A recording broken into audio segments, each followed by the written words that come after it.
we might be starting to see the continuation of the shift, Sean, from the Vince McMahon era to the Triple H era. Yeah. And I'm all for it. I'm all for it. So PW Insider reported today, actually, February 7th, that Vince McMahon has handed the reins of 205 Live over to Triple H, which is interesting. So he's already got NXT. A lot of the guys in 205 Live are from NXT, so it kind of makes sense. And Triple H apparently is a bigger believer of in-ring style and presentation, while Vince is a bigger believer in character-driven entertainment. And that's why he had Enzo Amore on that brand, is because he thought that's what the show needed. And to Vince's credit, Enzo is what kind of elevated the popularity of the show, which that's a whole other story about, I guess, the problem with the Cruiserweight concept this day and age. But on 205 Live this week, Roderick Strong debuted in the tournament, and he beat Hideo Itami in the first round match. Thought it was a great match. Thought it was solid, really solid, hard-hitting match. Problem is, the crowd had already sat through SmackDown. They had already sat through the mixed match challenge. They had already sat through Kalisto's match earlier in the show. By the time they got to Roderick Strong's match, they just didn't care. This is what I've been saying forever. Put 205 Live on before Raw or SmackDown when the crowd is hungry for action. This will get them pumped up. It'll get them ready to go.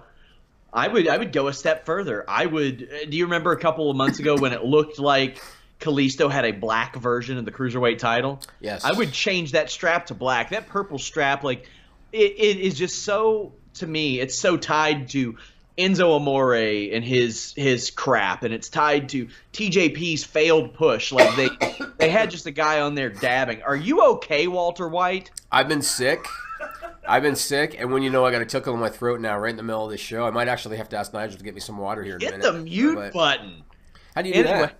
It's tied to Austin Aries wanting to leave. It's tied to Neville wanting to leave. Yeah. It's tied to all this negativity and this failure. And I've said it before, WWE has tried to make 205 Live work. If they had Neville, Austin Aries, Enzo Amore up at the top of that division, and maybe a Rey Mysterio like they want, I don't know if he'd be in that division, but man, that would be, I mean, it already is the best in-ring show, and that's saying something, because I thought Monday Night Raw had some great in-ring wrestling. And it's funny that you mentioned the character-driven versus the in-ring and stuff. Mm-hmm. I thought the very little bit of talking we saw on Monday and the major amount of wrestling that we saw, matches, it helped get those people over. That's the most I've cared about Bayley since her title run. Right. Was that match with Asuka. Right. And again, it goes back to what we said for so long about accentuate the strengths and hide the negatives. And a lot of these guys today just can't cut promos. So why would you give them a promo segment when they just can't do it? Right. One other thing that just popped into my head, and I wanted to ask you about. So you know how last week on SmackDown they started doing those pre-tapes where they would have the graphics on the screen for all the words they were saying, right? Yeah. Raw this week, they did a couple of those selfie promos to promote the Mixed Match Challenge, but they didn't have the graphics on the screen. Like Goldust and Mandy Rose, they didn't have the graphics on the screen. Then SmackDown, same exact promo, they had the graphics on the screen. What the hell? What's going on? So this is clearly a SmackDown directive.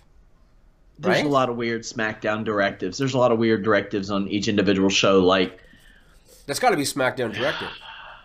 And I just watched that. I wish they made themselves available to the media so bad. Yeah, because when I saw Raw, I actually thought, okay, cool, they figured out how stupid it is, and they've cut the graphics. But then on SmackDown, they did it again. So I don't understand, man. I don't understand. I wish I had an answer. Like I said, once again, if this is a Road Dogg thing, it's time for you to go to the Performance Center, take some production classes. It's stupid. All right? People don't like it. It's dumb.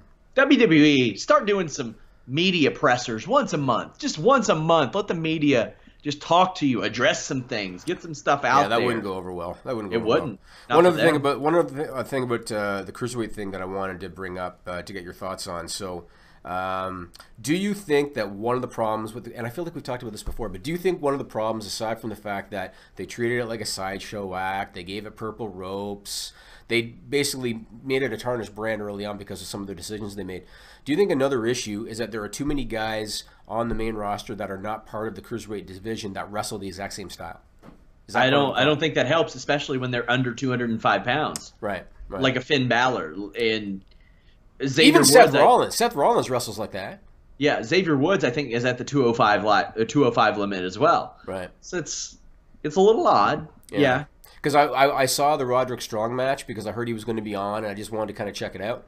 And I just watched it, and I kept thinking to myself, this is like any Raw match to a degree. It was a good match. Well, I do want to say that they are a bit restricted.